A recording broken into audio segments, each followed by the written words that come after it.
श्रीकृष्णाय नमः। श्रीगोपीजनवल्लभाय नमः। श्रीमदाचार्य चरणकमलेभ्यो नमः। श्री गोसाई जी परम दयालवे नमः। श्री गुरुदेवेभ्यो नमः। नमो भगवते तस्मै कृष्णायाद्भूतकर्मणे रूपनामविभेदेन जगत्क्रीडति यो यतः सच्चिदानन्दरूपाय विश्वोत्पत्त्यादिहेतवे तापत्रयविनाशाय श्रीकृष्णाय वयं नुमः। सर्वात्मना प्रपन्नानां गोपीनां पोषयन् मनः तं वन्दे विठ्ठलाधीशं गौरश्यामप्रियान्वितम् श्रीमदाचार्यचरणं शरणं सर्वदेहिनां समस्तदोषदहनं मस्तके राजतां मम। जन्माद्यस्य यतोऽन्वयादितरतश्चार्थेष्वभिज्ञस्वराट् तेने ब्रह्महृदाय आदिकवये मुह्यन्ति यत्सूरयः तेजो वारिमृदां यथा विनिमयो यत्र त्रिसर्गो मृषा धाम्ना स्वेन सदा निरस्तकुहकं सत्यं परं धीमहि। સિદ્ધાંત રહસ્યનું આપણે સાથે પારાયણ કરીશું. શ્રાવણશ્યામલે પક્ષે એકાદશ્યામ મહાનિશી સાક્ષાત ભગવતા પ્રોક્તમ તદક્ષરશૌચ્યતે બ્રહ્મ સંબંધકરણાત સર્વેષાં દેહજીવયોઃ સર્વદોષનિવૃત્તિર્હિ દોષઃ પંચવિધઃ સ્મૃતઃ સહજાદેશકાલોત્થા લોકવેદનિરૂપિતઃ સંયોગજઃ સ્પર્શજાશ્ચ ન મંતવ્યઃ કથંચન अन्यथा सर्वदोषाणां न निवृत्तिर्भवति गतिः कथञ्चन असमर्पितवस्तूनां तस्माद्वर्जनमाचरेत् निवेदिभिः समर्प्यैव सर्वं कुर्यादिति स्थितिः न मतं देवदेवस्य सामिभुक्तसमर्पणम् तस्माद् आदौ सर्वकार्ये सर्ववस्तु समर्पणम् दत्तापहारवचनं तथा च सकलं हरेः न ग्राह्यमिति वाक्यं हि भिन्नमार्गपरं मतम् सेवकानां यथा लोके व्यवहारः प्रसिद्ध्यति तथा कार्यं समर्प्यैव सर्वेषां ब्रह्मता ततः गङ्गात्वं सर्वदोषाणां गुणदोषादिवर्णनाम् गङ्गात्वेन निरूप्या स्यात् तद्वत् अत्रापि चैव हि इति श्रीमद्वल्लभाचार्य विरचितं सिद्धान्तरहस्य सम्पूर्णम् नमामि हृदये शेषे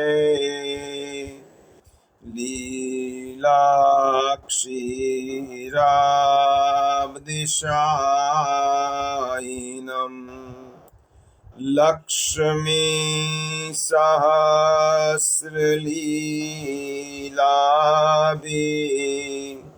सेव्यमानं कलानिधिम् चतुर्भिश्च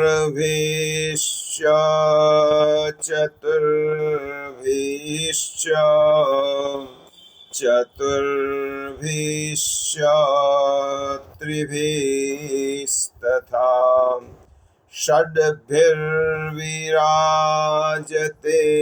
योऽसौ पञ्चधा हृदये मम पञ्चधा हृदये मम प्रभुर्नन्दकुमारो मे स्वामिनी वृषभानुजा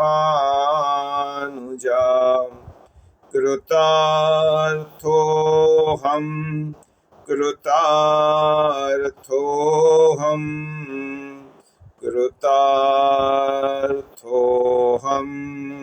न संशयः तस्य सेवा प्रकुर्वीत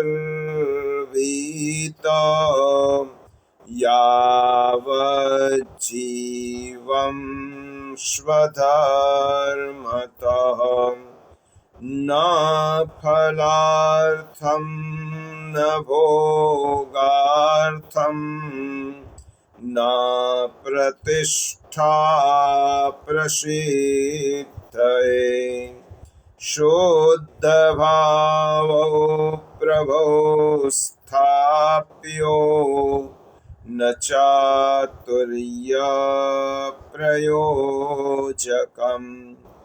अन्तर्यामी समस्तानां भावं जानाति मानसम् अज्ञानतिमिरान्धस्य ज्ञानाञ्जनशलाकया चक्षुरुन्मीलितं येन तस्मै श्रीगुरवे नमः। तस्मै श्रीगुरवे नमः। योऽन्तःप्रविश्य मम वाचमिमं प्रसोक्तां सञ्जीवयत्यखिलशक्तिधरस्वधाम्नाम् अन्यांश्च हस्तचरणश्रवणत्वगादीन् प्राणान्नमो भगवते पुरुषाय तुभ्यम्। बोलिए श्री गोवर्धन नाथ की जय। श्री विठ्ठलेश्वराय की जय। श्री वल्लभाधीश की जय। श्याम सुंदर श्री यमुने महारानी की जय। श्री गोसाई जी परम दयाल की जय। श्री गोकुलनाथ की जय। श्री हरिराय महाप्रभु की जय। श्री भागवत भगवान की जय। बोलिए श्री गिरिराज धरण की जय। શ્રીમદ ભાગવત પુષ્ટિ સત્સંગ સાથે ફેસબુકના માધ્યમથી જોડાયેલા આપ સૌ વૈષ્ણવ ભાઈ બહેનોને સાનુને જય શ્રી કૃષ્ણ। આપના હૃદયમાં બિરાજમાન પરમ કૃપાળુ પરમાત્માને વંદન કરી આપણે શ્રી ઠાકોરજી, શ્રી મહાપ્રભુજી, શ્રી ગુસાઈજી અને શ્રી યમુનાજીના યુગલ ચરણ કમલોમાં સદૈન્ય કોટી કોટી દંડવત કરી આજના સત્સંગનો પ્રારંભ કરીએ। પ્રિયજનો, આજે જેઠ સુદ એકાદશી, નિર્જલા એકાદશી। આ એકાદશીનું મહાત્મ્ય સંક્ષેપમાં સમજી ગંગા દશહરાનો ભાવના અને આવતા બુધવારે ઠાકોરજીને જે જ્યેષ્ઠાભિષેક સ્નાન યાત્રા થવાની છે તેની પણ ભાવના સંક્ષેપમાં સમજી આપણે સિદ્ધાંત રહસ્ય ગ્રંથના ચોથા શ્લોકનો આજે વિચાર કરવાનો છે। આજે નિર્જલા એકાદશીનું પૌરાણિક મહાત્મ્ય જે દર્શાવવામાં આવ્યું છે તે મુજબ મહર્ષિ વેદવ્યાસ એક દિવસ મહારાજ યુધિષ્ઠિર પાસે આવે છે। મહર્ષિ વ્યાસજીનું પૂજન અર્ચન યુધિષ્ઠિર મહારાજ કરે છે અને તે વખતે તેમના નાના ભાઈ ભીમસેન મહર્ષિ વેદવ્યાસજીને પૂછે છે, હે ગુરુવર, મારા બધા ભાઈઓ દ્રૌપદી સાથે એકાદશીનો ઉપવાસ નિત્ય કરે છે, બધી જ એકાદશી કરે છે, પણ મારાથી ભૂખ સહન થતી નથી, ભૂખ્યા રહેવાતું નથી, કારણ કે ભીમના પેટમાં વૃક નામનો અગ્નિ હતો। માટે ભીમસેનનું એક નામ વૃકોદર, જેના જઠરમાં વૃક નામનો અગ્નિ છે।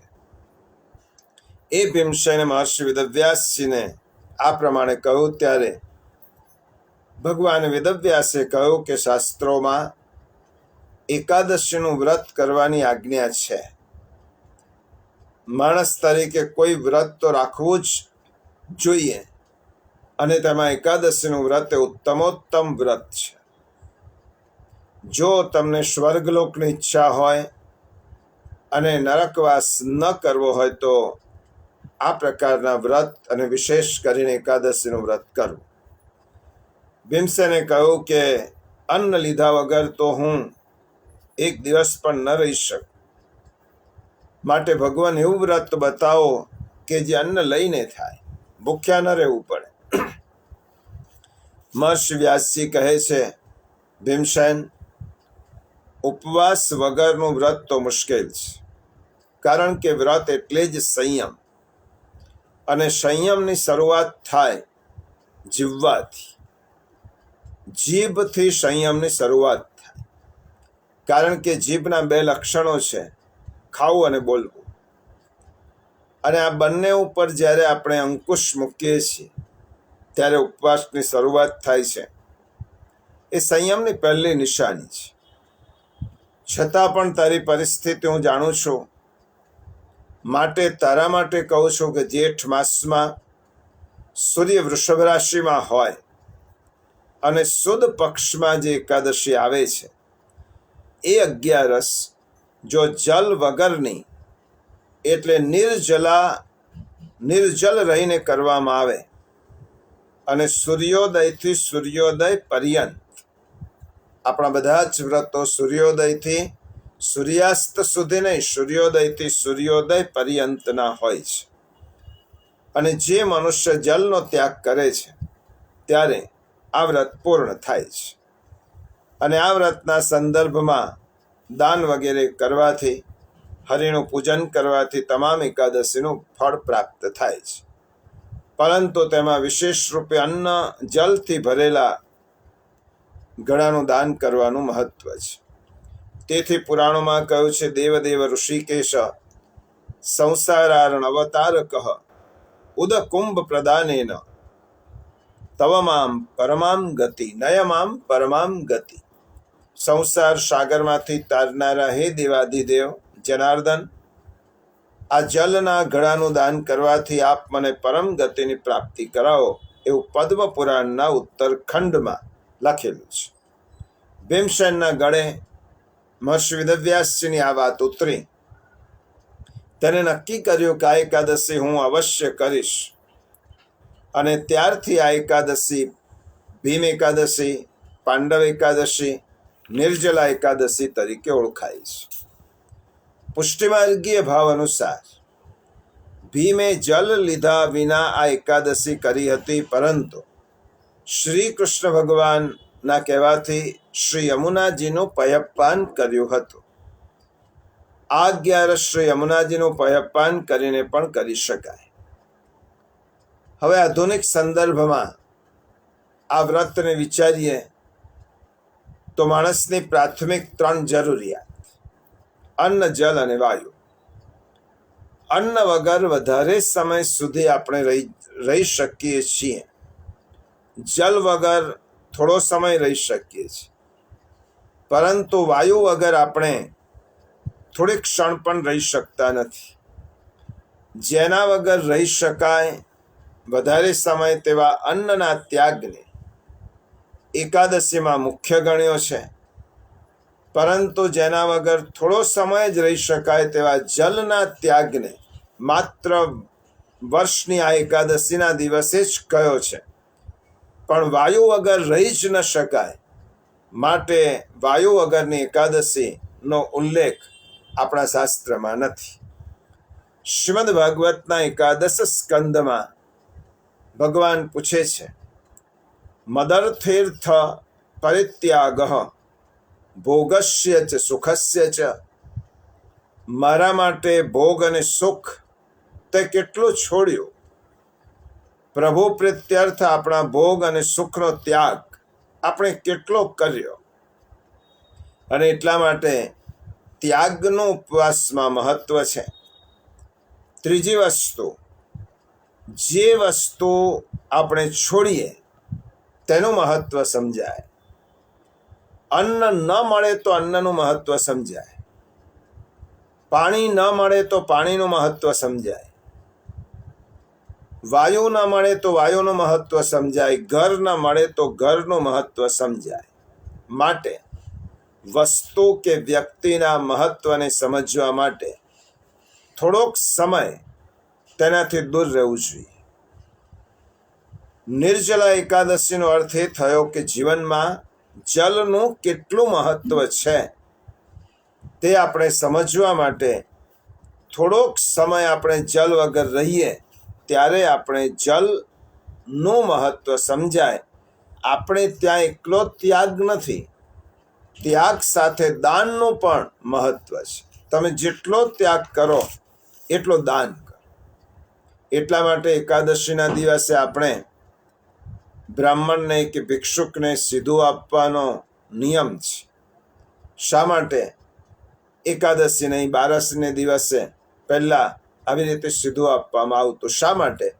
આપણે જેટલું છોડ્યું છે એ આપણા ભાગનું બીજાને આપણે આપીએ. ત્યાગ કરીને બચાવવાનો નથી, ત્યાગ કરીને દાન કરવાનું છે. એટલા માટે તેનું મહત્વ છે.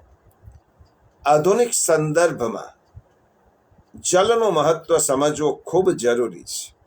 પ્રિયજનો, પર્યાવરણ દિવસ હમણાં જ ગયો. પર્યાવરણનું જો કોઈ પોષક તત્વ હોય તો તે જલ છે. પાણી જ જીવન છે. પાણી વગર મનુષ્ય જીવન અને સમગ્ર સૃષ્ટિના જીવજંતુઓનું જીવન એ અશક્ય બની જાય. આ 11રસનો આધુનિક સંદર્ભમાં જો સંદેશ સમજીએ તો જલ સંચય, જલનો બને તેટલો ઓછો બગાડ, જરૂર પૂરતો તેનો ઉપયોગ કરીએ એ આજના યુગની તાતી જરૂરિયાત છે. કારણ કે સંશોધન તો એમ કહે છે કે વૈશ્વિક સ્તરે પીવાના પાણીની સમસ્યા પ્રતિવર્ષે વધતી જ જાય છે. અને હવે માત્ર ગ્રામ્ય વિસ્તારોમાં જ નહીં, શહેરી વિસ્તારોમાં પણ પીવાના પાણીની સમસ્યા ઝડપથી ગંભીર રૂપ લઈ રહી છે.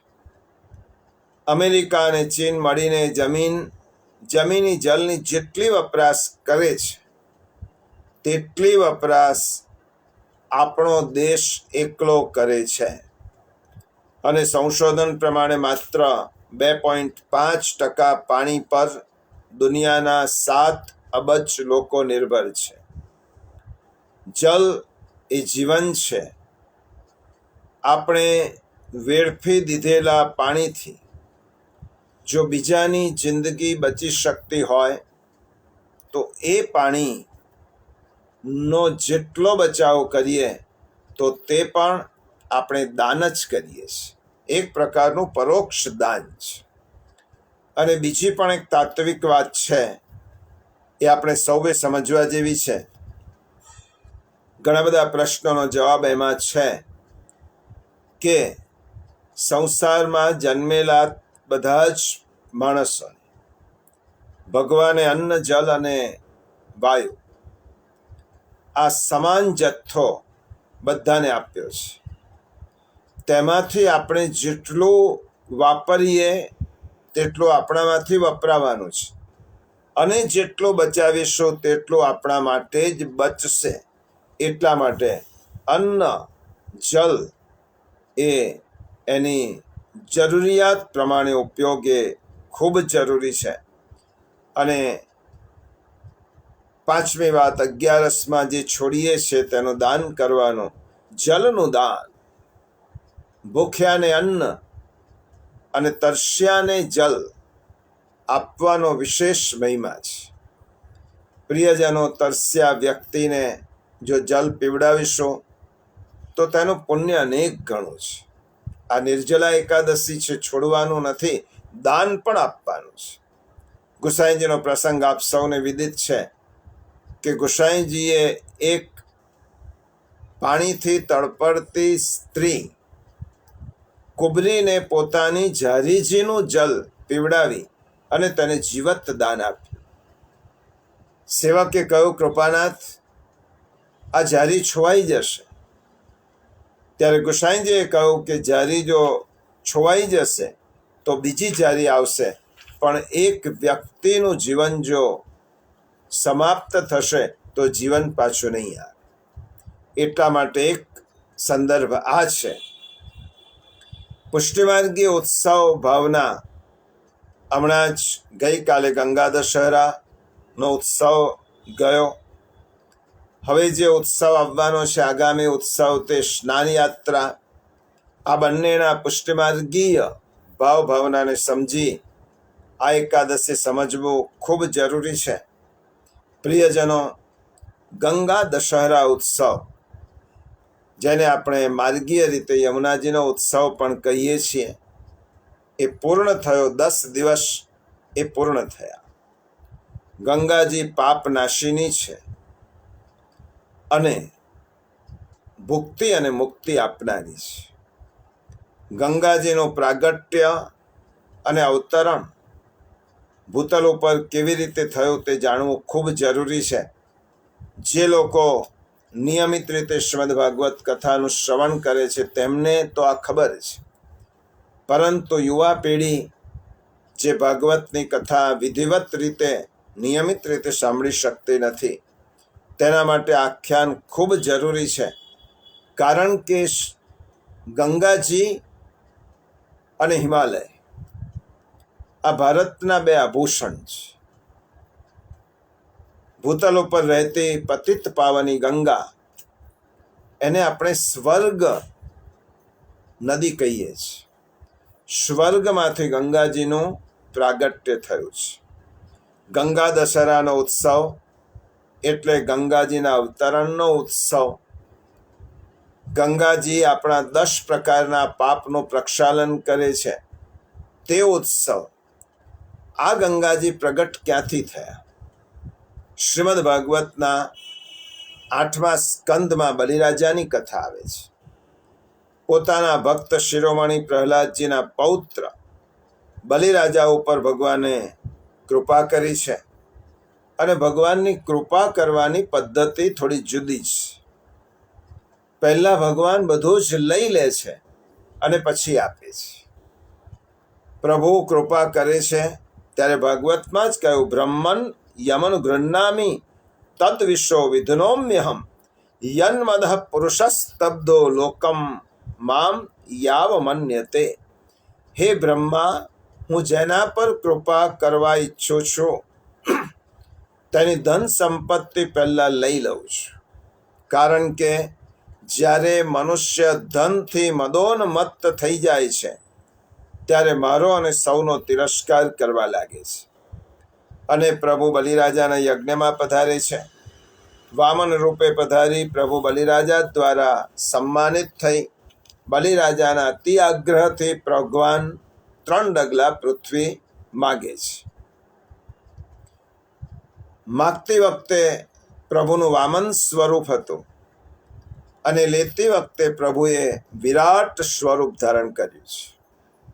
એક ચરણથી સમસ્ત પૃથ્વીને માપી લીધી, બીજા ચરણથી સ્વર્ગ સહિત તમામ લોકોને માપી લીધા અને ભગવાનનું ચરણ કમળ સત્યલોકમાં જ્યારે ગયો અને તેમના નખ ચંદ્રની છટાથી બ્રહ્મલોક પણ ઝાંખું પડી ગયો અને ભગવાનના નાભી કમલમાંથી ઉત્પન્ન થયેલા બ્રહ્માજીએ જ્યારે પોતાના પ્રાણપ્રિય પ્રભુના ચરણ કમલના દર્શન કર્યા, અત્યંત પ્રસન્ન થયા.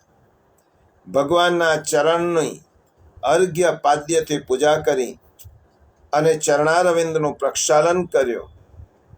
પૂજા કર્યા બાદ તેમને અત્યંત પ્રેમ અને ભક્તિથી ભગવાનની સ્તુતિ કરી. બ્રહ્માજીના કમંડલનું તેજ જલ ભગવાનના ચરણ કમલને પખાડવાથી પવિત્ર થઈ જવાને કારણે ગંગાજીના રૂપમાં પરિણમ્યું કે જે આકાશ માર્ગે પૃથ્વી ઉપર પડીને 3 લોકને પવિત્ર કરે છે.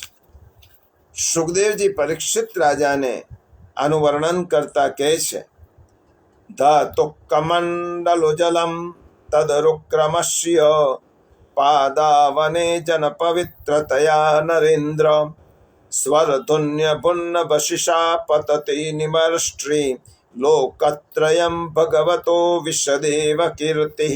આ પવિત્ર જલ પૃથ્વી ઉપર કેવી રીતે આવ્યો તેની કથા શ્રીમદ ભાગવતના 3ય સ્કંદમાં છે. સગર રાજાના અશ્વમેઘ યજ્ઞનો ઘોડો ઇન્દ્ર ચોરી લાવી કપિલ મુનિના આશ્રમમાં મૂકી દીધો. સગર પુત્રો તે ઘોડો શોધતા શોધતા કપિલ મુનિના આશ્રમ સુધી પહોંચ્યા અને તેમણે તે ઘોડો જોયો. તેથી કપિલ મુનિ ઉપર ચોરીનો આરોપ મૂક્યો અને અનુચિત વર્તાવ કર્યો. સમાધિસ્થ કપિલ મુનિ આંખ ઉગાડી તો તેમાંથી નીકળેલા યોગાગ્નિમાં બધા જ સગર પુત્રો બળીને ભસ્મ થઈ ગયા. અને વ્યથિત થયેલા સગર રાજાએ તેના પૌત્ર અંશુમાનને આજ્ઞા કરી કે કપિલ મુનિના આશ્રમમાં જઈને ઘોડો લઈ આવે. ઘોડો ન આવે ત્યાં સુધી યજ્ઞ અધૂરો રહે. કપિલ મુનિના આશ્રમમાં આવી અંશુમાને તેમની સ્તુતિ કરી. કપિલ મુનિએ તેના પિતૃઓ કઈ રીતે બળીને ભસ્મ થયા હતા તે વાત પણ કરી અને તેમનો ઉદ્ધાર કેવી રીતે થાય તે પણ કહ્યું કે જો ગંગાજી પૃથ્વી ઉપર પધારે અને આ બધા તેમના પિતૃઓની રાખ એને ગંગાજીનો સ્પર્શ થાય તો તેમનો ઉદ્ધાર થાય. અંશુમાન ઘોડો લઈને પાછો આવ્યો. સગરના યજ્ઞની પૂર્ણાહુતિ થઈ અને પોતાના પિતૃઓના ઉદ્ધાર માટે અંશુમાને ગંગાજીને પૃથ્વી ઉપર અવતરણ માટે તપ કર્યો. સફળ ન થયો અને મૃત્યુ પામ્યો. ત્યાર પછી તેના પુત્ર દિલીપે તપ કર્યો. તેને પણ યશ ન મળ્યો અને મૃત્યુ પામ્યો. અને ત્યાર પછી તેના પુત્રે ભગીરથ ઉગ્ર તપશ્ચર્યા કરી ગંગાજીને પ્રસન્ન કર્યા અને ગંગાજી પ્રસન્ન થયા અને ભગીરથે તપ કરી અને પ્રસન્ન થયેલા ગંગાજીને મૃત્યુલોકમાં પધારવાની પ્રાર્થના કરી. ત્યારે ગંગાજીએ કહ્યું કે જે વખતે હું સ્વર્ગમાંથી પૃથ્વી ઉપર આવીશ ત્યારે મારા પ્રચંડ વેગને કોણ ધારણ કરશે? અને બીજી વાત, હું મૃત્યુલોકમાં આવું ત્યારે સેંકડો લોકો તેમના પાપ મારી જલરાશિમાં ધોશે તો હું તે પાપોને ક્યાં ધોઈશ? તેનો ઉત્તર આપતા ભગીરથે કહ્યું, હે જગતજનની માં ગંગા, ઋષિમુનિઓ, સંતો, મહાત્માઓ તમારા જલમાં સ્નાન કરવા આવશે ત્યારે તેમના અંગ સ્પર્શથી જ તમારા પાપો ધોવાઈ જશે. કારણ કે તેમના હૃદયમાં અગાસુરને મારનાર ભગવાન સદા નિવાસ કરે છે. તમે એવા જ પવિત્ર રહેશો. ગંગાજીના કહેવાથી ભગીરથ હિમાલયમાં જઈ ભગવાન શિવજીને પ્રસન્ન કરવા માટે તપ કરે છે. શિવજી પ્રસન્ન થાય છે, ભગીરથની વાત સ્વીકારે છે અને શિવજી પોતાના મસ્તક પર ગંગાજીને ધારણ કરે છે. કારણ કે પોતાના પ્રાણપ્રિય પ્રભુના ચરણ પ્રક્ષાલનનું તે જળ છે. તતપપાત ગગનાત ગંગા હિમવત શ્રુતા. મહાપ્રભુજી લખે છે, આકાશમાંથી હિમાલયની પુત્રી ગંગા શિવજીના મસ્તક પર પડી. શિવજીએ ઝીલી લીધી અને ધરતી પર તેમનું પદાર્પણ કરી ગંગાજી ખળખળ વહેવા લાગ્યા. તે દિવસ હતો ગંગા દશમીનો દિવસ. દશમ્યામ શુક્લ પક્ષે તો જ્યેષ્ઠ માસે બુધે હની અવતીર્ણા યતસ્વર્ગાદ હસ્ત નક્ષત્રે સરિદ્વરા હરતે દશ પાપાની તસ્માત દશહરા સ્મૃત. જેઠ માસના શુક્લ પક્ષની દસમની બુધવારે હસ્ત નક્ષત્રમાં ગંગાજી સ્વર્ગલોકમાંથી ભૂમિ ઉપર પધાર્યા. તે દિવસે તેમાં સ્નાન કરવાથી મનુષ્યના 10 પ્રકારના પાપનો નાશ થાય છે. અને આ 10 પ્રકારના જે પાપ છે તેની વાત કરવામાં આવી છે કે કાયિક, વાચિક અને માનસિક આવા 10 પ્રકારના પાપ ગંગાજી ધોવે છે. એટલા માટે તે ગંગા દશહરા ઉત્સવ કહેવાય છે. રામાયણ, ભાગવત, મહાભારત, દેવી ભાગવત, સ્કંદ પુરાણ ઇત્યાદિ ગ્રંથોમાં આ પ્રસંગનું વિસ્તૃત વર્ણન છે. ભગીરથ રથારૂઢ થઈ આગળ જતા હતા અને પાછળ પાછળ ગંગાજી વહી રહ્યા હતા. આ રીતે ગંગા સાગર સંગમ પર પહોંચી સગર પુત્રોની ભસ્મને જલમાં ડૂબાડી તેમનો ઉદ્ધાર કર્યો. માટે ગંગાજીનું એક નામ છે ભાગીરથી. ગંગાજી ભાગીરથી કહેવાયા. અને આ પતિત પાવની ગંગાજી મોક્ષદાયિની તો છે જ, પરંતુ શ્રી યમુનાજીના સંયોગથી ગંગાજી ભક્તિદાયિની પણ બન્યા. આ ગંગા દશહરા જે આપણે કહ્યો તેનો ભાવના જોઈ.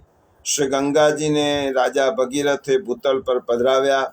શ્રી હરિદ્વારા માયાપુરીમાં પધાર્યા. ત્યાં જન્નુરામના ઋષિ તપ કરતા હતા. તેમને ગંગાજીના પ્રબળ પ્રવાહના શબ્દથી ધ્યાન ભંગ થયો. ક્રોધ આવ્યો. ઋષિ હતા સામર્થ્યવાન. ગંગાજીને અંજલિમાં ભરીને પી ગયા. ભગીરથે ઋષિને વિનંતી કરી. હવે ગંગાજીને બહાર પ્રગટ કરવાના હતા. મુખમાંથી થાય નહીં. ક્રોધ આવવાનો રસ્તો કયો હતો? શબ્દ શ્રવણ.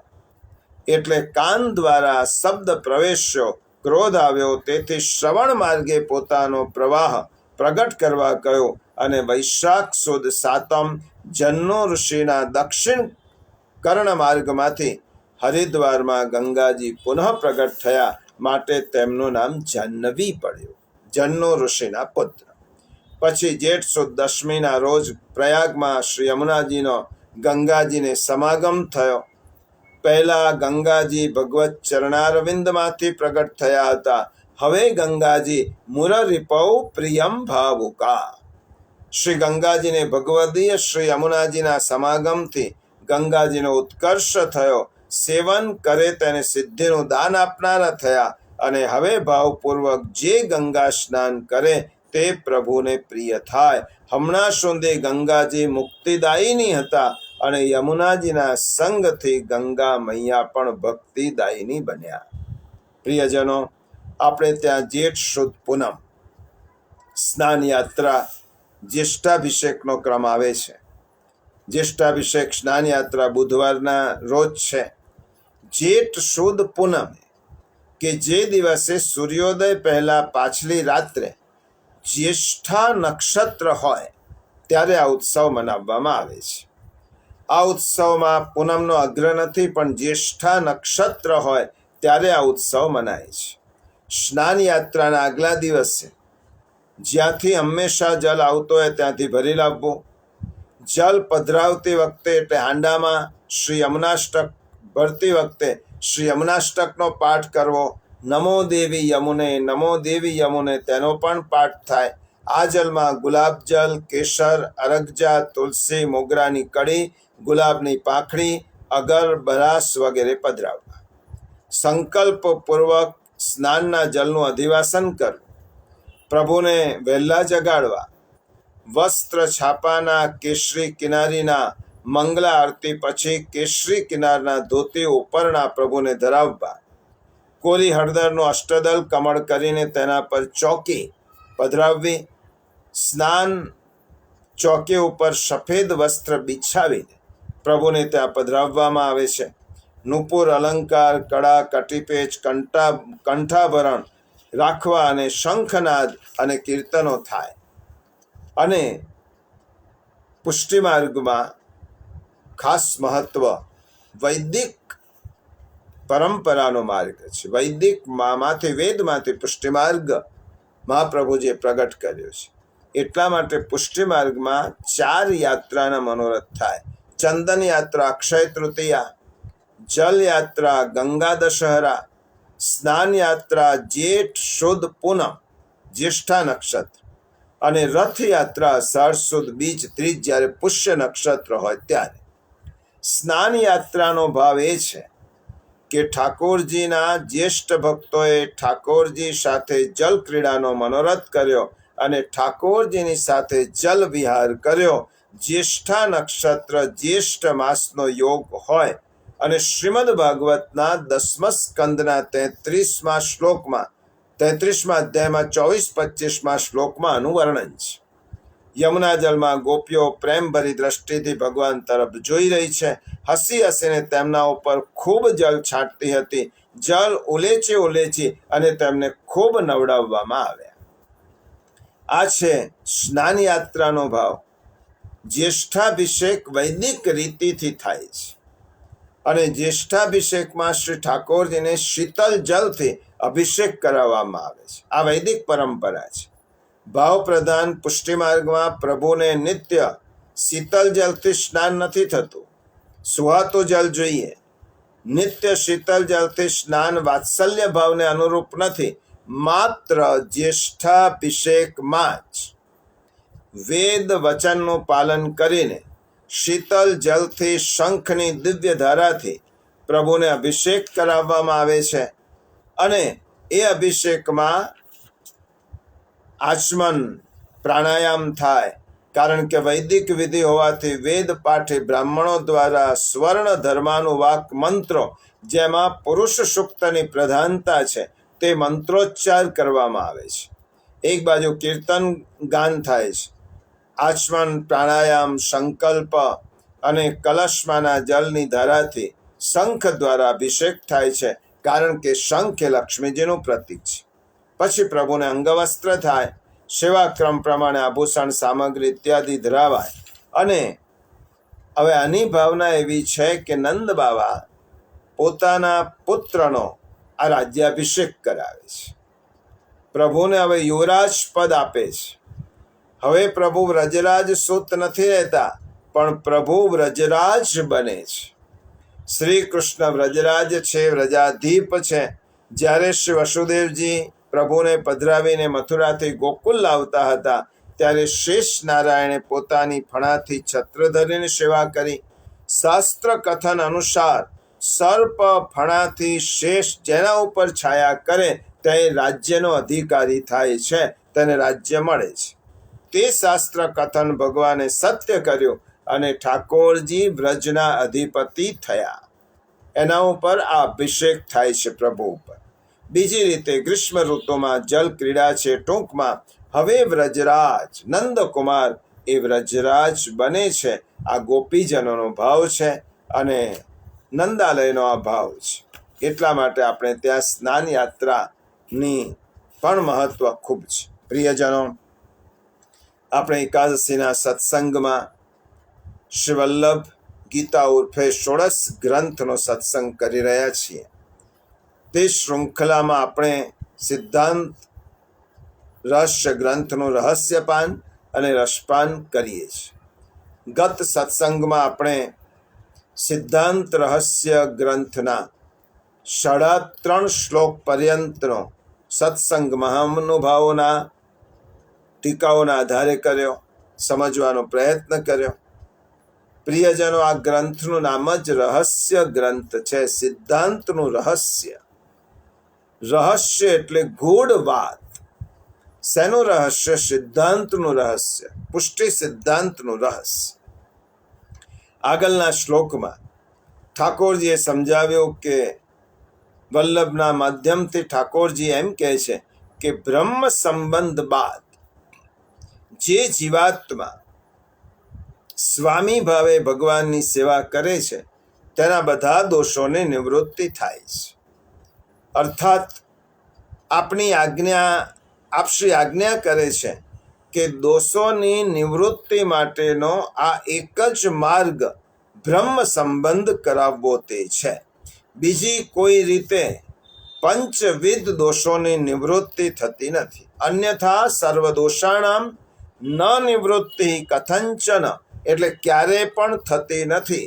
આનાથી વધારે સ્પષ્ટતા બીજી કઈ હોઈ શકે? હવે બ્રહ્મ સંબંધ થવાથી જીવ નિર્દોષ બને છે, એ વાત સાચી, પણ શું તે સદા માટે નિર્દોષ બની જાય છે? દેહ રૂપે તો તેને જગતમાં રહેવાનું છે.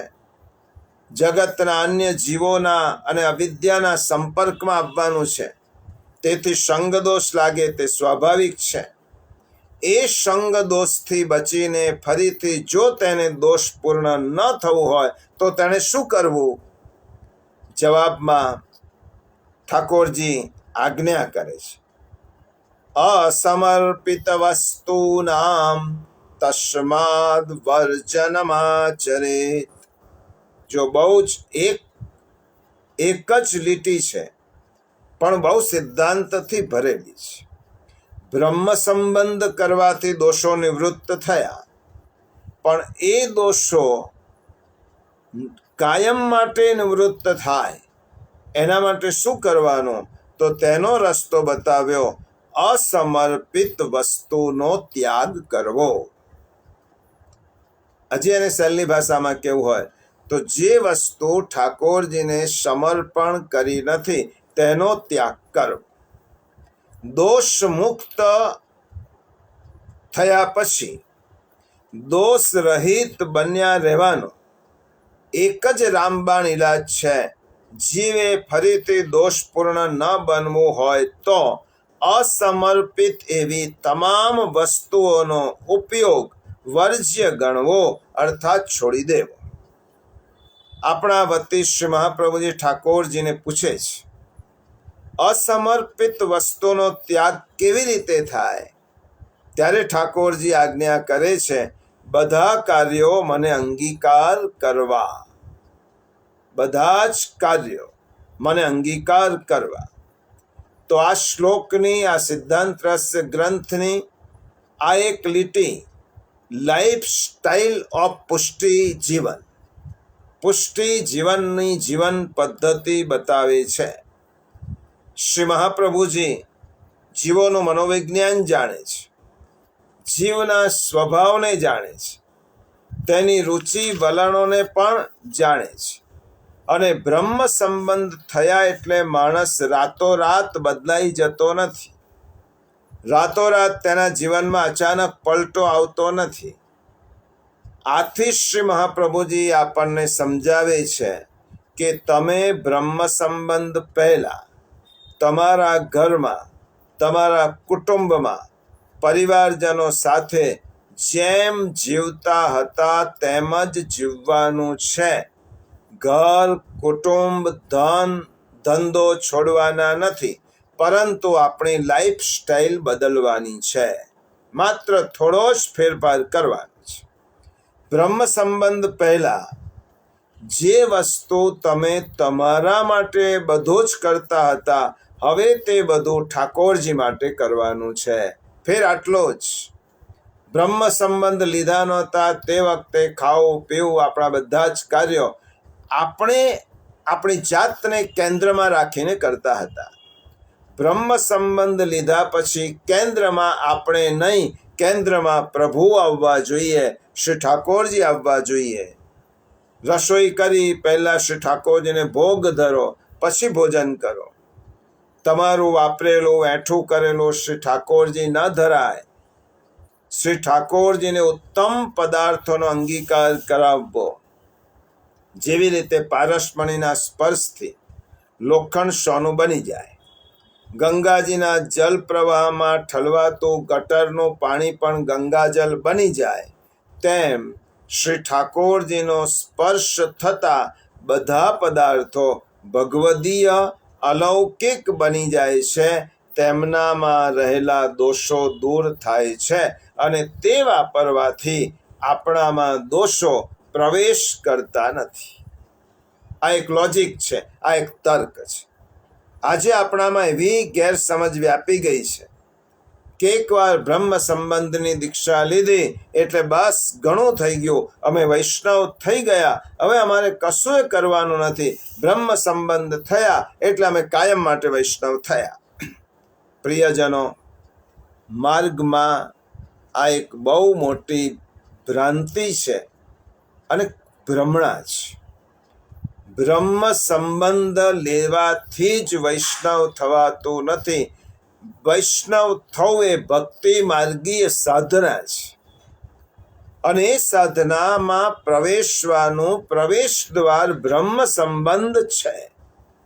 બ્રહ્મ સંબંધ લીધા એટલે આપણે ગોલોકધામમાં જવાનો પરવાનો મળી ગયો એવો ભ્રમ હોય તો તે કાઢી નાખવાનો. એ વાત આજના શ્લોકમાં શ્રી ઠાકોરજીએ કરેલી આજ્ઞાથી સ્પષ્ટ થાય છે. બ્રહ્મ સંબંધ કોઈ ફળ નથી, તે અલૌકિક લગ્ન પછીની આપણી જવાબદારી છે અને એ જવાબદારીથી ભાગવું એ ભગવદ અપરાધ છે. બ્રહ્મ સંબંધ એ તો જીવાત્માનું પરમાત્મા સાથેનું અલૌકિક લગ્ન છે. લગ્ન પછી કન્યા પતિની સેવા કરવા માટે પતિને સમર્પિત થઈ પતિગૃહે પતિની સાથે રહે છે.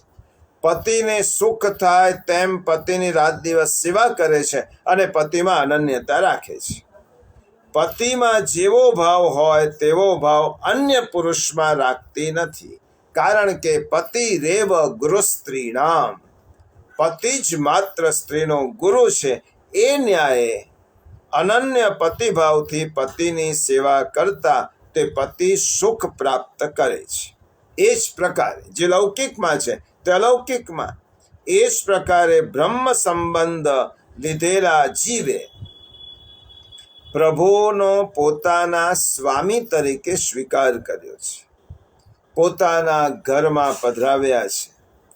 આપણે સિદ્ધાંત મુક્તાવલીમાં સમજી ચૂક્યા છે કે ઘરમાં પધરાવેલા પ્રભુની આપણે તનોવિત્તજા સેવા કરવાની છે.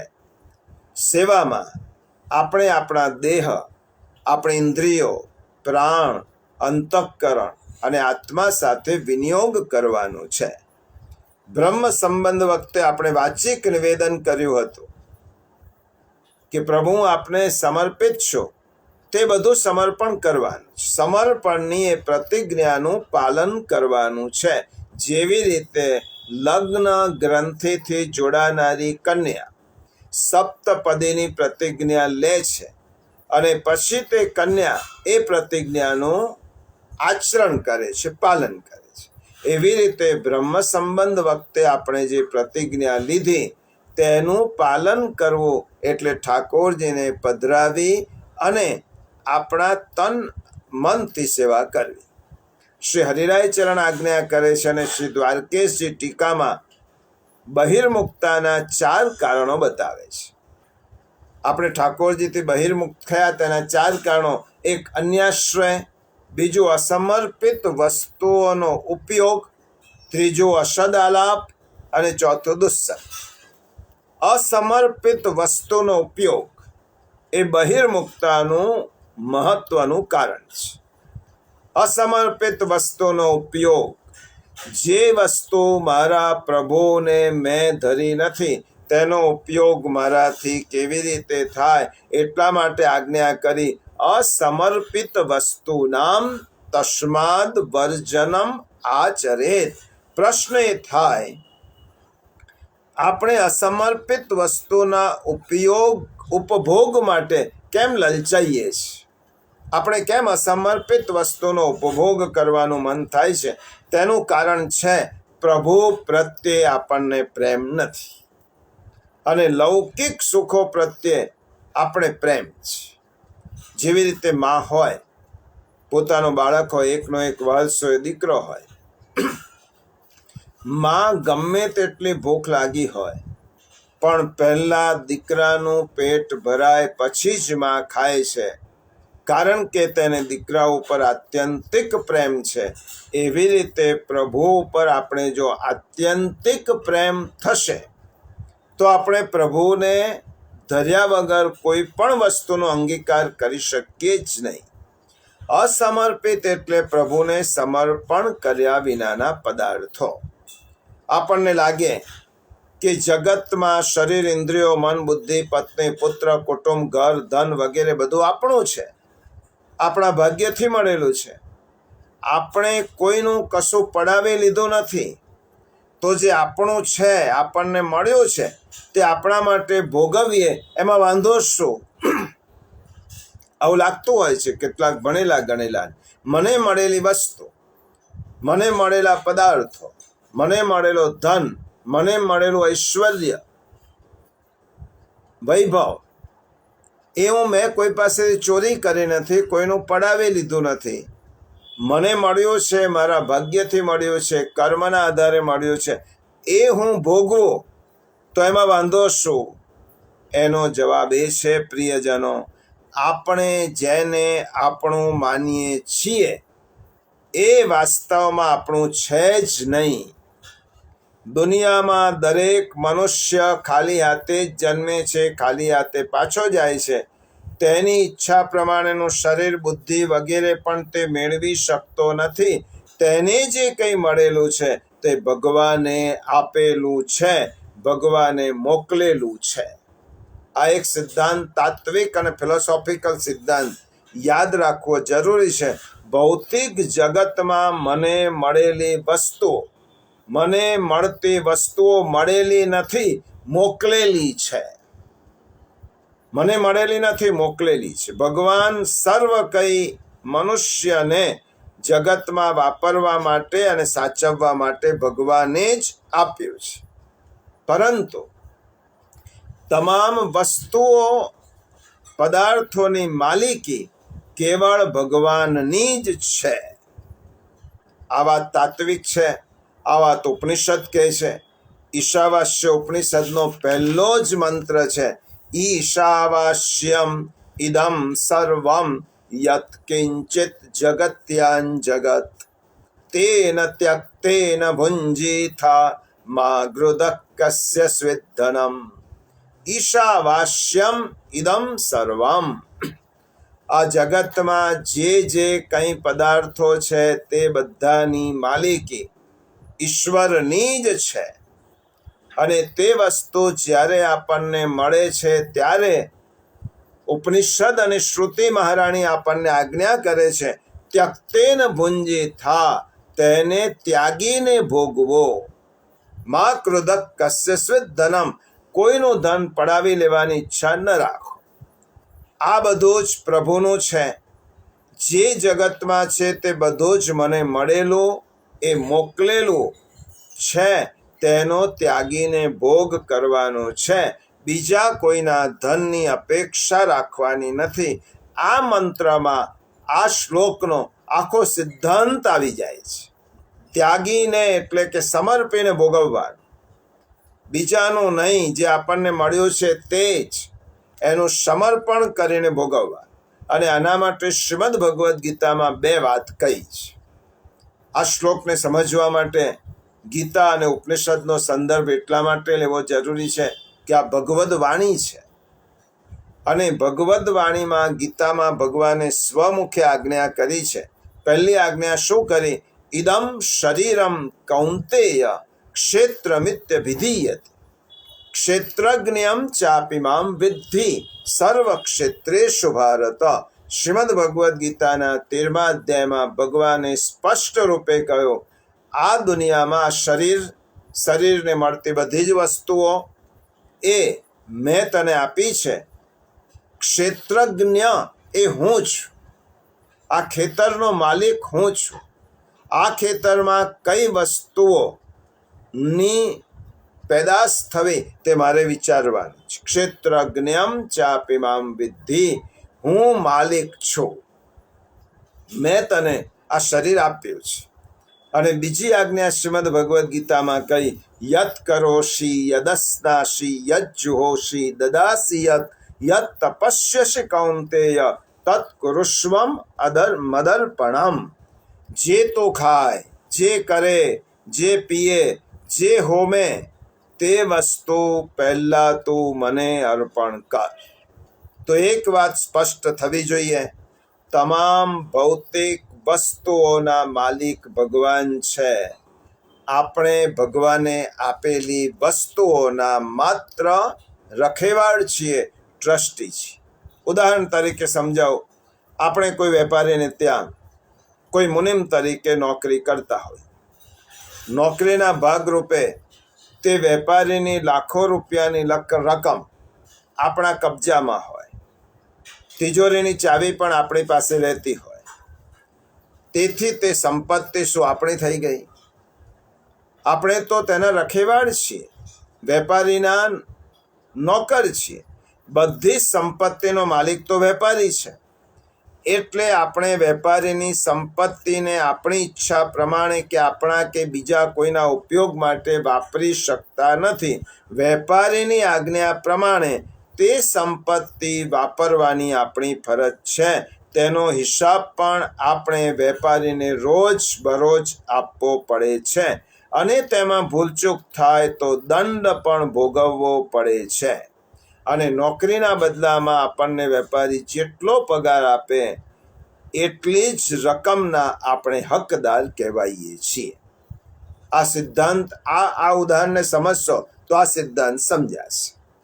આપણે સેવક તરીકે ભગવાનની સંપત્તિના માલિક નહીં, રખેવાળ છીએ, ટ્રસ્ટી છીએ. આવી જ રીતે બેંકનો કેશિયર, રોજ કરોડો રૂપિયાની રકમ તેની પાસે આવતી જતી હોય. બેંકની તિજોરીની ચાવી પણ તેની પાસે હોય, છતાં પણ તેમાંથી 1 રૂપિયો પણ તે પોતાની ઈચ્છા પ્રમાણે લઈ શકતો નથી. આવું જ આપણા જીવન માટે પણ છે. મનુષ્ય દેહ, જીવન, સંપત્તિ વગેરે પ્રભુના છે. પ્રભુએ આપણને આપ્યા છે. આપણે તેનો ઉપયોગ પ્રભુની ઈચ્છા પ્રમાણે કરવાનો છે.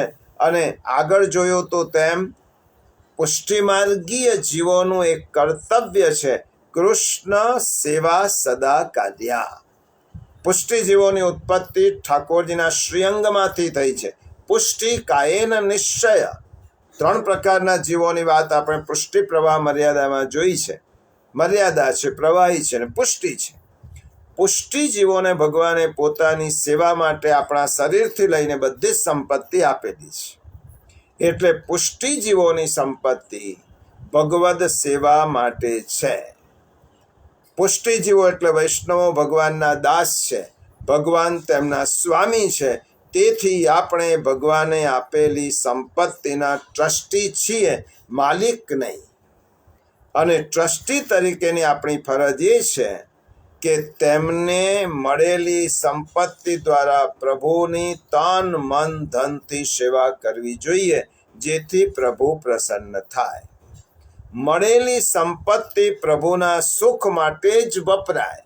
સાપેક્ષતા સ્વામી સુખે પુષ્ટિમાર્ગસ્ય કથ્યતે, હરિરાય ચરણ પુષ્ટિ લક્ષણાનીમાં જણાવે છે.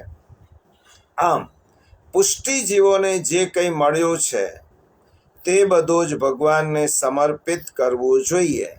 તો પ્રશ્ન થાય કે બધું જ ભગવાનને સમર્પિત કરીશું તો આપણા માટે શું રહેશે? તો જેમ શેઠ નોકરના યોગક્ષેમની ફિકર કરે છે અને પોતાની વાપરેલી વસ્તુઓ નોકરને ઉપયોગ માટે આપે છે, તેમ પુષ્ટિજીવો સર્વ કંઈ ભગવાનને સમર્પિત કરી તે બધી વસ્તુઓ ભગવાનના પ્રસાદ રૂપે પ્રભુ તેને આપે છે અને તેનો તે ઉપયોગ કરે છે. ત્યક્તેન ભુંજી થા, ત્યાગીને ભોગવ, સમર્પીને ભોગવ. ભોગવવાની આપણે ત્યાં ના નથી વસ્તુઓ, પરંતુ સમર્પણ કર. જેનું છે તેને પહેલા નિવેદિત કરીને, આગળ શ્લોક આવવાનો છે, તેને નિવેદિત કરી અને પ્રસાદી રૂપે તે વસ્તુ ભોગવવાની છે.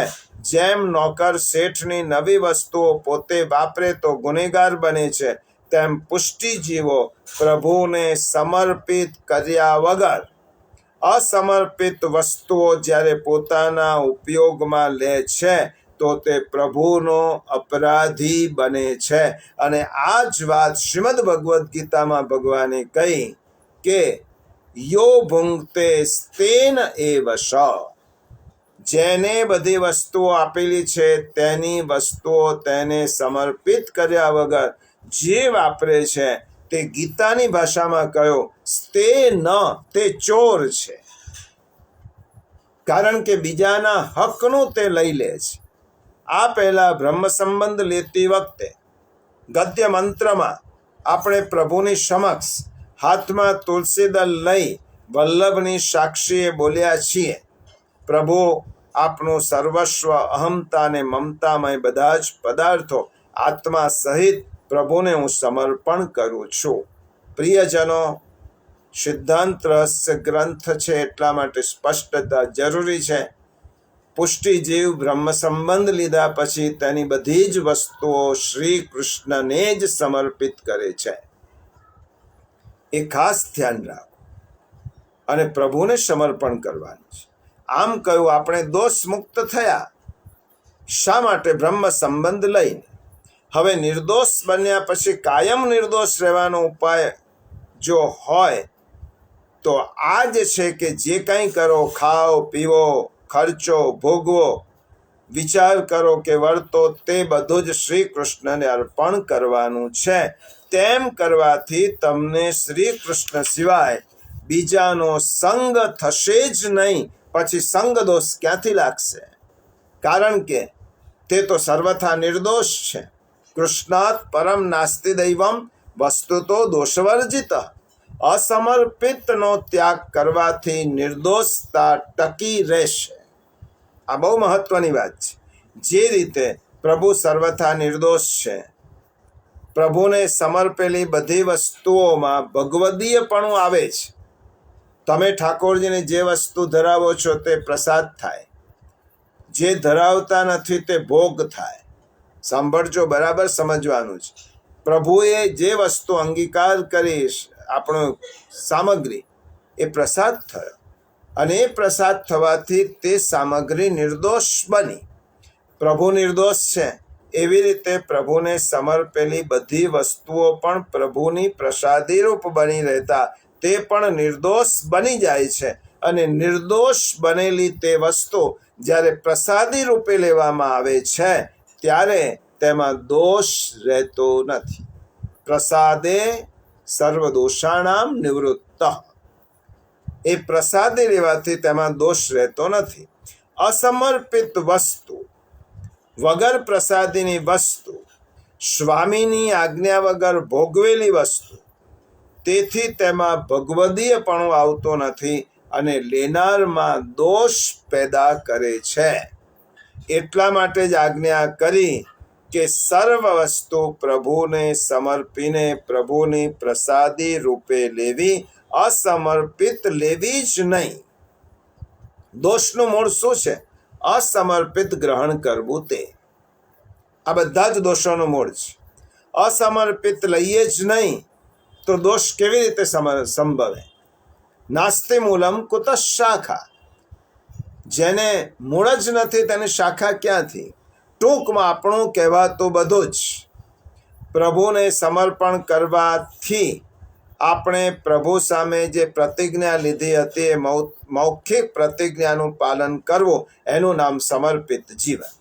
અને એ પ્રતિજ્ઞાનું પાલન ન કરવું એનું નામ અસમર્પિત જીવન. સમર્પિત જીવન એટલે શું? બ્રહ્મ સંબંધ લેતી વખતે તમે પ્રભુની સામે વાચિક પ્રતિજ્ઞા કરી હતી કે પ્રભુ, મારું મન, બુદ્ધિ, શરીર, આત્મા, ઇન્દ્રિયો સહિત હું તને સમર્પણ કરું છું. અને એ આજ્ઞા જે આપણે વાચિક પ્રતિજ્ઞા લીધી તેનું પાલન ન કરીએ અને ભગવાનને સમર્પણ કરેલી વસ્તુ લઈએ તો તે દોષ છે. અને સમર્પિત વસ્તુ લઈએ તો સમર્પિત જીવન છે. માટે શ્રી મહાપ્રભુજી આજ્ઞા કરી કે બ્રહ્મ સંબંધ લીધા પછી વૈષ્ણવોએ અસમર્પિત વસ્તુનો ત્યાગ કરવો જોઈએ. આ સિદ્ધાંત પરત્વે શ્રી ગોકુલનાથજી, શ્રી રઘુનાથજી, વ્રજોત્સવજી, ગોકુલોત્સવજી, હરિરાયજી, વિઠ્ઠલેશ્વરજી, પુરુષોત્તમજી, ગિરધરજી અને શ્રી લાલુ ભટ્ટજી, આ બધાની ટીકા છે સિદ્ધાંત રહસ્ય ગ્રંથ ઉપર. અને આ બધા જ પોતાની ટીકામાં સુંદર વિવરણ કરીને સમજાવે છે. તે બધાનો સાર જો સમજીએ તો અસમર્પિત ત્યાગવું એમ કહેવાથી, બરાબર સમજો, બહુ સૂક્ષ્મ વાત છે.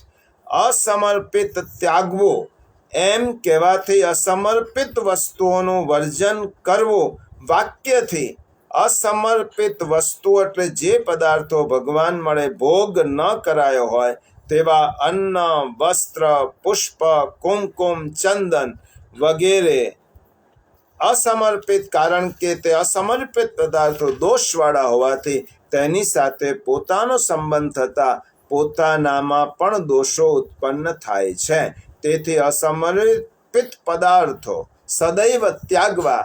તેથી શાસ્ત્રમાં પણ કહ્યું છે, જે પદાર્થો વિષ્ણુને સમર્પણ ન કરાયા હોય તે પદાર્થો કૂતરાના માંસ સદૃશ ગણાય. તેવું અસમર્પિત અન્ન શ્વાન વિષ્ઠા સમાન છે. અસમર્પિત જલ એ મદિરા સમાન છે. આવા બીજા અનેક વાક્યો વડે અસમર્પિત નો સંબંધ એ ઘણા બધા અનેક દોષો ઉત્પન્ન કરનાર છે એમ કહ્યું. કારણ કે અન્ન તેવો અડકાર. અસમર્પિત ત્યાગવું એમ કહેવાથી અહીં બે વાત સમજવી જોઈએ. જે સમર્પિત છે, જે ભગવાનના ઉપયોગમાં નથી આવ્યો તેવી વસ્તુ માત્રમાં પોતાના અર્થે ઉપયોગ કરવો નહીં, પરંતુ તેવી વસ્તુઓ ભગવાનના અર્થે યોજી શ્રી પ્રભુને નિવેદન કરી ત્યારબાદ તેનો ઉપયોગ કરવો. આ પહેલી વાત. બીજી વાત, જે વસ્તુ ભગવાનના ઉપયોગમાં આવી શકતી ન હોય તે વસ્તુ ભગવાનને અર્થે, જે વસ્તુ ભગવાન માટે યોજી શકાતી ન હોય તેવી વસ્તુને ત્યાગવી.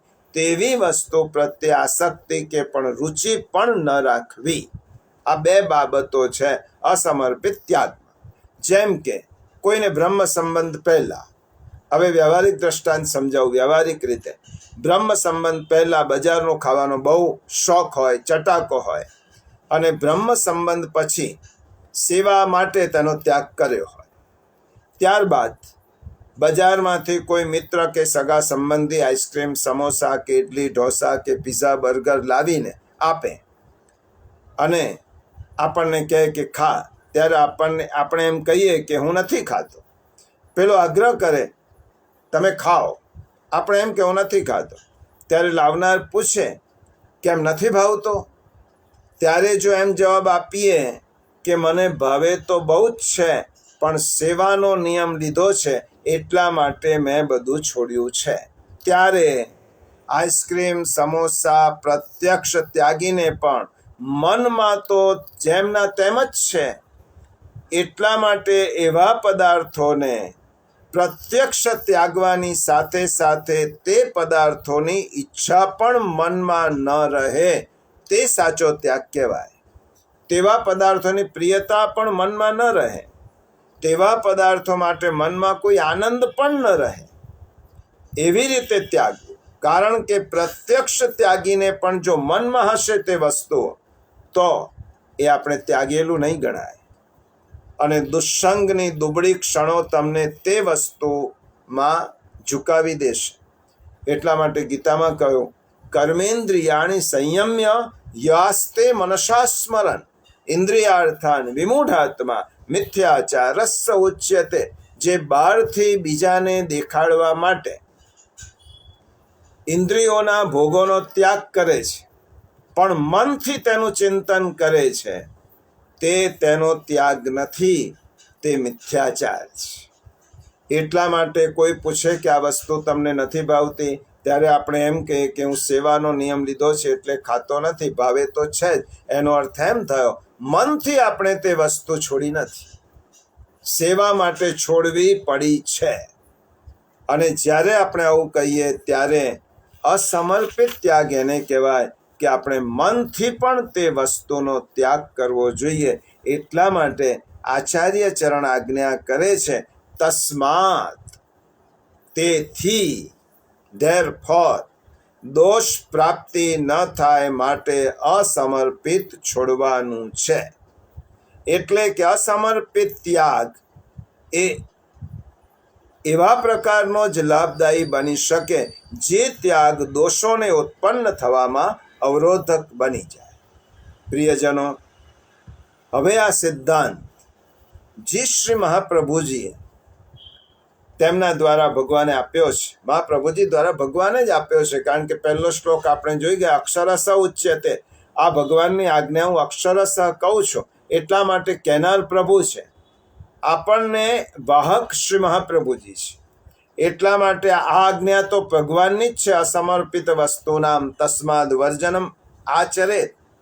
તો ભગવાને આજ્ઞા કરી છે તે આ સમયમાં કેટલી ઉપયુક્ત છે, કેટલી જરૂરી છે.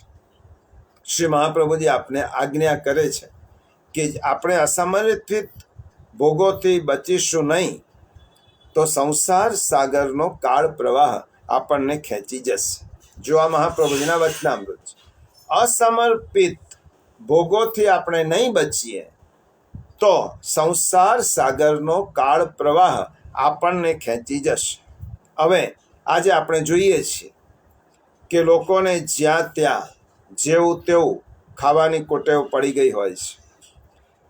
તે ખાવામાં નથી સ્થળનો વિવેક, નથી સમયનો વિવેક, નથી સંઘનો વિવેક. પશુની જેમ જેવું જ્યારે મળ્યું, જેવું મળ્યું જ્યાં મળ્યું ત્યાં ખાવા લાગીએ. ત્યારે આ સિદ્ધાંત કેટલો મહત્વનો છે. આજનું મેડિકલ સાયન્સ આ સિદ્ધાંતો મહાપ્રભુજીએ 550 વર્ષ પહેલા કહ્યો. આજનું મેડિકલ સાયન્સ પણ આપણને એમ કહે છે કે તમારે રોગોથી બચવું હોય તો તમારે પહેલું નિયમન ખાણીપીણીમાં શુદ્ધતા રાખો. જ્યાં જેવું જેટલું મળ્યું તેટલું ખાઈ લેવું એ મેડિકલ સાયન્સ કહેતું નથી. જેવું મળ્યું, જ્યાં મળ્યું, જ્યાંથી મળ્યું ત્યાંથી આપણે ખાઈ લઈશું તો અનેક રોગોને આપણે આમંત્રણ આપીએ છીએ. આજે રોગો વધવાનું કારણ એક જ છે, જેટલી હોટલો વધી એટલી હોસ્પિટલો વધી. જેટલી હોટલોનો પ્રભાવ વધ્યો, હોટલોનું પ્રમાણ વધ્યો, એટલું જ પ્રમાણ હોસ્પિટલોનું વધ્યું. શા માટે? આપણે ખાવા પીવામાં એક નિયમન જે રાખવો જોઈએ તે નિયમન ખોઈ બેઠા. જેવું મળ્યું, જ્યાં મળ્યું, જ્યારે મળ્યું, જેની સાથે મળ્યું તેની સાથે ખાવું. એટલા માટે ન ખાવા જેવું ખાવાથી સ્વાસ્થ્ય, શરીરનું સ્વાસ્થ્ય બગડે છે. શરીર બગડે છે. આ મેડિકલ સાયન્સ કહે છે. આપણા ઉપનિષદો તેનાથી આગળ કહે છે. ઉપનિષદો એમ કહે છે, અન્નમ બ્રહ્મેતિ વ્યાજાનાત. અન્ન બ્રહ્મ છે. તે અન્ન સમજ્યા વગર પેટમાં નાખીએ છે તે અન્નનું આપણા શરીરમાં રક્ત બને છે. રક્તમાંથી જીવન શક્તિ નિર્માણ થાય છે અને તેના દ્વારા આપણી માનસિક વૃત્તિઓ ઘડાય છે. જો મેડિકલ સાયન્સે માત્ર શરીરનું ધ્યાન રાખવાનું કહ્યું, આપણો ઉપનિષદ એમ કહે છે કે આહાર શુદ્ધૌ સત્વ શુદ્ધિ. સત્વ શુદ્ધૌ ધ્રુવા સ્મૃતિ. સ્મૃતિર્લબ્ધે સર્વ ગ્રંથિ નામ વિપ્રમોક્ષ. છાંદોગ્ય ઉપનિષદ કહે છે. હવે તેનો અર્થ શું થયો? આહારની શુદ્ધિથી અંતઃકરણ શુદ્ધ થાય છે. આપણે મશ્કરી કરીએ છીએ કે આ માણસ તો સ્વયં પાકી છે, આ માણસ તેનું જાતે જ રાંધે છે અને જાતે રાંધીને એના ઠાકોરજીને ખવડાવીને ખાય છે. કેટલાક લોકો આવા લોકોની મશ્કરી કરે છે, પરંતુ આપણું ઉપનિષદ કહે છે આહારની શુદ્ધિથી અંતઃકરણની શુદ્ધિ થાય છે. અંતઃકરણની શુદ્ધિથી જ આપણી સ્મૃતિ સ્થિર થાય છે. સ્મૃતિની સ્થિરતાથી જીવ અને માયાના સંબંધથી હૃદયમાં પડેલી ભિન્ન ભિન્ન વિચાર સંસ્કારોની રાગ દ્વેષાત્મક ગાંઠ છૂટી જાય છે. પ્રિયજનો, બહુ જ આજના જમાનાનો એક બહુ મોટો પ્રશ્ન ચારિત્ર્ય ભંગ થયો છે, શીલ ભંગ થયો છે. તમે પેપરમાં વાંચશો, રોજના ન્યૂઝપેપરમાં, તો તમને અત્યાચાર, અનાચાર, ભ્રષ્ટાચાર, વ્યભિચાર આના સમાચારો વિશેષ રૂપે જોવા મળશે. શા માટે? એનું મૂળ કારણ એ છે અન્નની શુદ્ધિ રહી નહીં. અને અન્નની શુદ્ધિ ન હોવાને કારણે દૂષિત અન્ન આપણા અંતઃકરણને દૂષિત બનાવે છે. અને દૂષિત અંતઃકરણ આપણો અંદરનો વિવેક ખોઈ બેસે છે. અને તેના કારણે આપણે શું કરવું તેનો વિવેક આપણે જ્યારે ખોઈ બેસીએ છીએ ત્યારે આપણું અધપતન થાય છે, આપણું ચારિત્ર્ય હનન થાય છે. અને એટલા જ માટે આજનો આ કેટલો મહત્વનો સિદ્ધાંત શ્રી મહાપ્રભુજીએ આપ્યો છે. માટે આપણે કહીએ છીએ જેવું અન્ન તેવા ઓડકાર.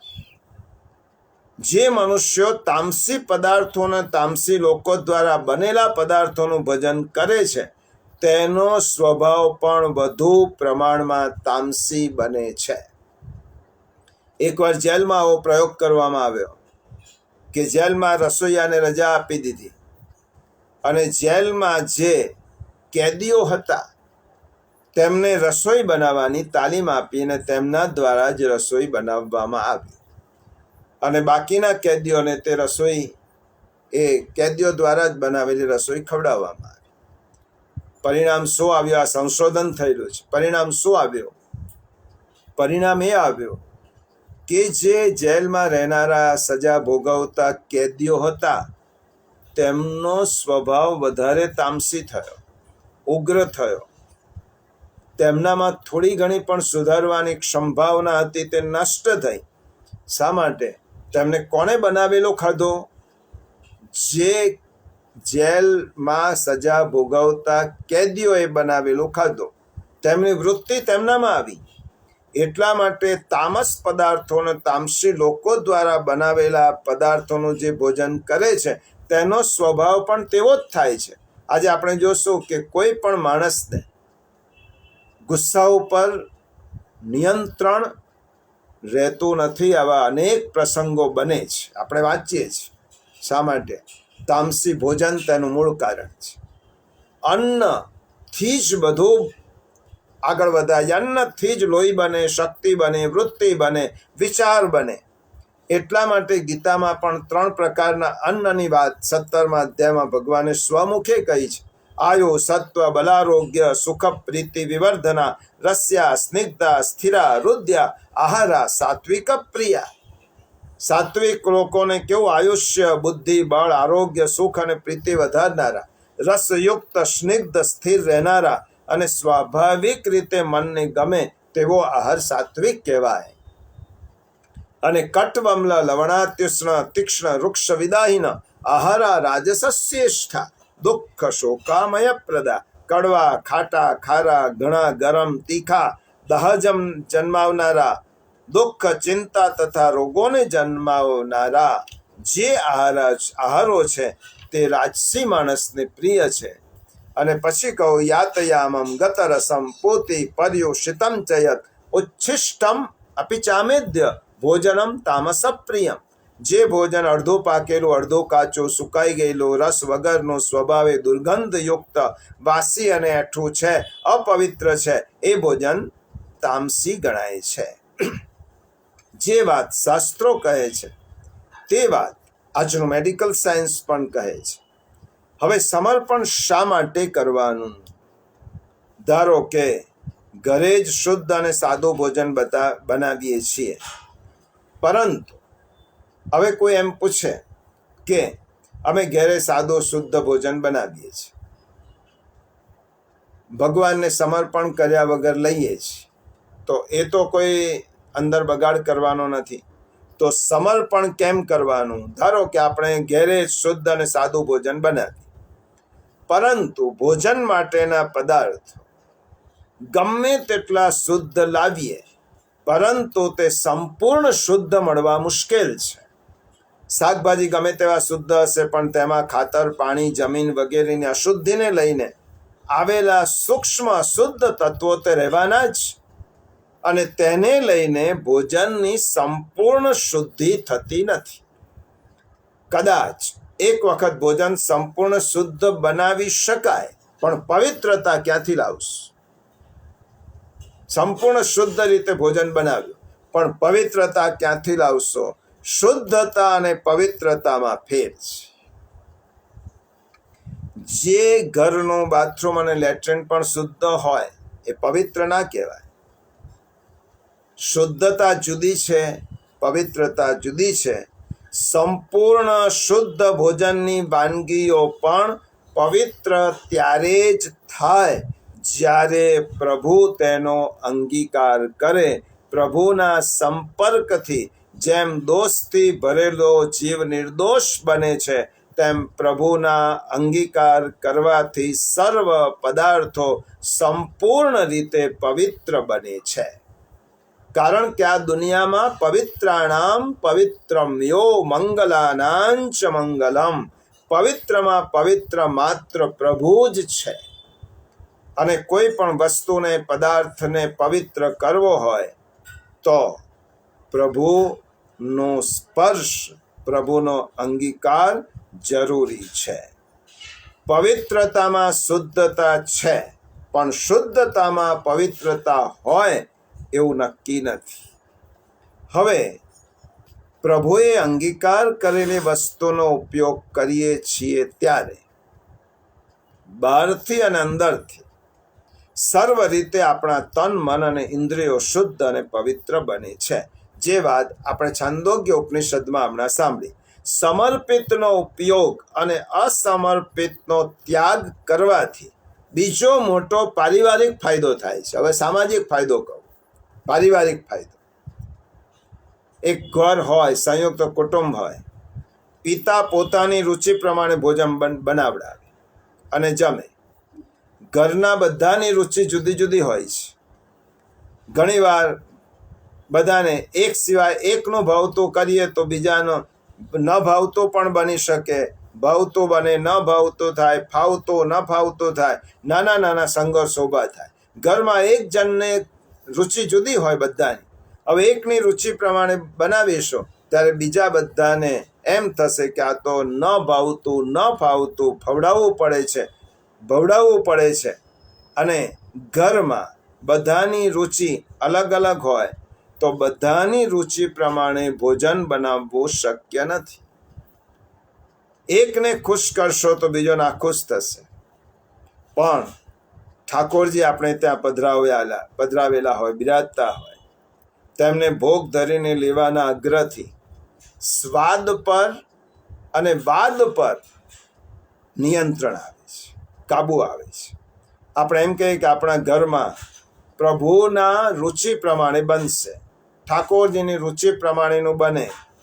હવે ઠાકોરજી બાલ ભાવથી સેવા થતી હોવાથી બાળકને રૂચે તો તેવી મરચા વિનાની સામગ્રીઓ લેવાથી તીખા તમતમતા સ્વાદ આપોઆપ છૂટી જાય અને તે ઠાકોરજીને ભોગ ધર્યા પછી બધી સેવા પૂરી કરીને અંતે પ્રસાદ લેવાથી ઘરમાં ગરમ જમવાના સ્વાદ પણ રહેતા નથી. આમ અસ્વાદ દ્વારા જીવ પર સંયમ આવે છે. બહુ મોટો પારિવારિક ફાયદો છે. ઠાકોરજી જેને ત્યાં બિરાજતા હોય, Shri Krishna is the head of this house. આ ઘરના માલિક કૃષ્ણ છે. તેમની રુચિ પ્રમાણે સામગ્રી, ભોજનની સામગ્રી બનશે અને ઠાકોરજીને જે ધરાવેલું હોય તે ધરાવેલું લેવાથી બધાની રુચિ ઠાકોરજીની રુચિમાં સમાશે. માટે પારિવારિક ઐક્ય આવશે. શરૂઆતમાં અઘરું લાગશે, પારિવારિક એકતા આવશે. શ્રી ઠાકોરજીના સુખનો વિચાર કરીને સામગ્રી બને ત્યારે પોતાને શું ભાવે છે ને નથી ભાવતું એનો વિચાર પણ થતો નથી અને તેને લઈને સ્વાદ ઉપર નિયંત્રણ આવે છે. જીભના સંયમથી સર્વ ઇન્દ્રિયો સંયમિત થાય છે. બધી જ ઇન્દ્રિયોને સંયમિત કરવી હોય તો એક જ રસ્તો છે, તમારી જીભને સંયમિત બનાવો. જીભને સંયમિત બનાવશો તો સ્વાદ પર, વાદ ઉપર, વિવાદ ઉપર, બધા ઉપર કંટ્રોલ આવશે, નિયમન આવશે. અને વિવાદ હોય તો વિખવાદ થાય. અને એટલા માટે આહારમાં સ્વાદ ખોરનાર વ્યક્તિ સ્વાસ્થ્યને ખોવે છે. તે સ્વાસ્થ્ય જાળવનાર વ્યક્તિ માટે સ્વાદ એ ગૌણ બાબત છે. ઘણા લોકો સ્વાદ ખાતર જમતા હોય છે અને જમ્યા પછી મન ભાવન વસ્તુ મળે તો ફરીથી પણ આરોગતા, ખચકાતા નથી. આમ અનેક પ્રકારે પેટ ઉપર ગુજારવામાં આવતો અત્યાચાર એ એક પ્રકારનો આત્મઘાત છે. આવી સ્વાદ લોલુપ વ્યક્તિને વળગેલી રોગોની વણઝાર તેને સ્મશાન સુધી એનો કેળો છોડતી નથી. એટલા માટે જીભના સંયમથી સર્વ ઇન્દ્રિયો પર સંયમ આવે છે. મન શુદ્ધ અને પવિત્ર બને છે અને આખું શરીર પ્રભુની સેવાયમાં બને છે. હવે સત્સંગ પૂરો કરતા પહેલા સર્વ રીતે વિચારતા, એના આપણે છેવટે કન્ક્લુઝન પર, તારણ પર, ઉપસંહાર પણ આવીએ છીએ. સર્વ રીતે વિચારતા શ્રી મહાપ્રભુજીને આપણને સ્પષ્ટ શબ્દોમાં મહાપ્રભુજી આજ્ઞા કરી, બ્રહ્મ સંબંધ કર્યા પછી કોઈ પણ હિસાબે અસમર્પિત વસ્તુનો જીવનમાં ઉપયોગ થવો જોઈએ નહીં. આજે આજ્ઞા ભૂસાઈ જવાને કારણે આપણી સેવા છૂટી ગઈ છે. જીવન આપણા મોજ શોખ માટે પસાર થઈ જાય છે. સેવા અને જીભનો સંયમ જતા આપણે સંસાર સાગરમાં ગોથા ખાતા બહિર્મુખ થયા છીએ.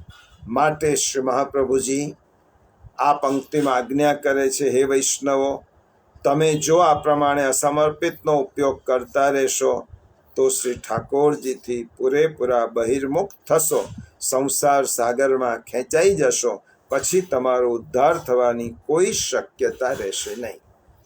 પણ હવે પ્રશ્ન એ થાય, અસમર્પિત વર્જ્યનો અર્થ માત્ર આપણે આહાર પૂરતો જ સીમિત રાખવાનો કે બધા પદાર્થોને લાગુ પડે? તો આજે તો આપણે આહારની જ વાત કરી. અસમર્પિત વસ્તુનો ત્યાગ એટલે આહાર પૂરતો નહીં, બધા જ પદાર્થો પૂરતો. બીજો, પ્રભુને આપેલ સમર્પિત કરેલા પદાર્થો આપણાથી કેવી રીતે ઉપયોગમાં લેવાય, જો લઈએ તો તે દેવદ્રવ્ય થાય, એનો દોષ લાગે કે નહીં? 2 પ્રશ્નો આવતા સત્સંગ માટે છોડી દઉં છું. પહેલી વસ્તુ, અસમર્પિત વર્જ્ય એ આહાર પૂરતો જ સીમિત છે કે બીજા બધા જ પદાર્થો પૂરતો?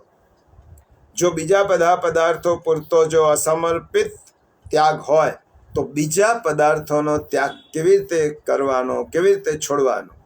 અને બીજો પ્રશ્ન કે આપણે જ્યારે પ્રભુને જે વસ્તુ સમર્પી દીધી અને સમર્પેલી વસ્તુઓ જો આપણે પાછી લઈએ તો એવું ન થાય કે ભગવાનની સમર્પેલી વસ્તુ આપણે પાછી લઈએ તો એ દેવદ્રવ્ય થઈ ગયું, દેવલક થઈ ગયું, તો તે આપણાથી લેવાય તો તે દોષ આપણને લાગે કે નહીં?